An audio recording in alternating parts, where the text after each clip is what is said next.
Good morning everyone. শীতকাল মানেই টুকটাক এদিক ওদিক বেরিয়ে পড়া। আমরা অবশ্য এবছর অনেকগুলো ঘুরে ফেললাম। ছোট ছোট ট্যুর অবশ্য। একদিন গেলাম ওয়ান ডে আউটিংয়ে কামারপুকুর, একদিন গেলাম চন্দননগর। তবে আজ যাচ্ছি 3 দিনের জন্য। আজ যেখানে যাব সেখানে পাহাড়, ঝর্ণা, নদী সব একসঙ্গেই কিন্তু দেখতে পাবো। কোথায় যাচ্ছি সেটা তোমাদের পরে বলবো। চলো তাহলে এখন বেরিয়ে পড়ি সকালবেলা। আজ কিন্তু ভীষণ ঠান্ডা। হাওড়া স্টেশনে এসে দেখি আমাদের ট্রেন 3 ঘন্টার উপরে লেট। আর স্টেশন চত্বরটা দেখো লোকে লোকারণ্য। এই ট্রেনটা আসার কথা ছিল ভোর 6:20-তে, আর এখন বাজে 10টা। এখন আমরা ট্রেনে উঠতে পারলাম। আমরা যাচ্ছি আজ ঘাটশিলা। আমাদের এই ট্রেনটার নাম হচ্ছে বারবিল জনশতাব্দী এক্সপ্রেস। 3 ঘন্টার যাত্রাপথে ট্রেন লেট হচ্ছে 5 ঘন্টা। ভাবা যায়? কী আর করা যাবে, উঠে পড়লাম ট্রেনে। ট্রেন চলতে শুরু করলো। যত আমরা এগোচ্ছি ঘাটশিলার দিকে তত কিন্তু পরিবেশ খুব সুন্দর হয়ে উঠছিল।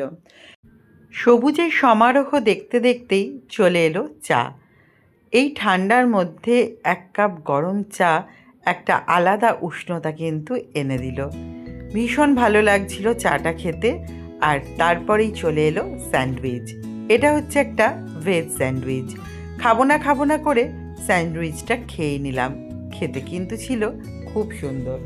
বরুণ একটা করে খাবার আমাকে কিনে দিচ্ছে, আমি সেটা খাচ্ছি আর একটু করে পাওয়ার ন্যাপ নিয়ে নিচ্ছি। আসলে আমি তো ডেলি প্যাসেঞ্জার, ট্রেনে উঠলেই আমার প্রচণ্ড ঘুম পায়। আর সেই ঘুম আর ভাঙতেই চায় না, কিন্তু ওই একটা করে খাবারের লোভে একটু একটু করে উঠে আমি খেয়ে আবারও ঘুমিয়ে নিচ্ছি। এইসব করতে করতে পৌঁছে গেলাম ঘাটশিলায়। এই ট্রেনটা আসার কথা ছিল সকাল 9:01-এ, এসে পৌঁছলো 1:42-এ। তোমরাই এবার ক্যালকুলেট করে নাও ট্রেনটা কতখানি লেট করেছে।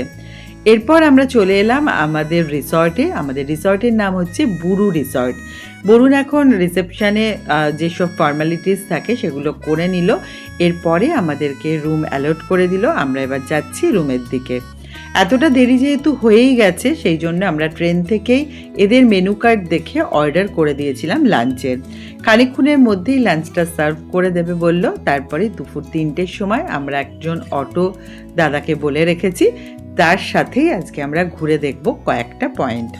মোট আছে এখানে 15টা পয়েন্ট। তো আমরা আজকে যে কটা পারবো ঘুরবো, কারণ অনেকটাই বেলা হয়ে গেছে। তোমরা এই চ্যানেলটায় কিন্তু চোখ রেখো, তাহলে দেখতে পাবে ঘাটশিলার সৌন্দর্য আর আমরা কোথায় কোথায় ঘুরলাম।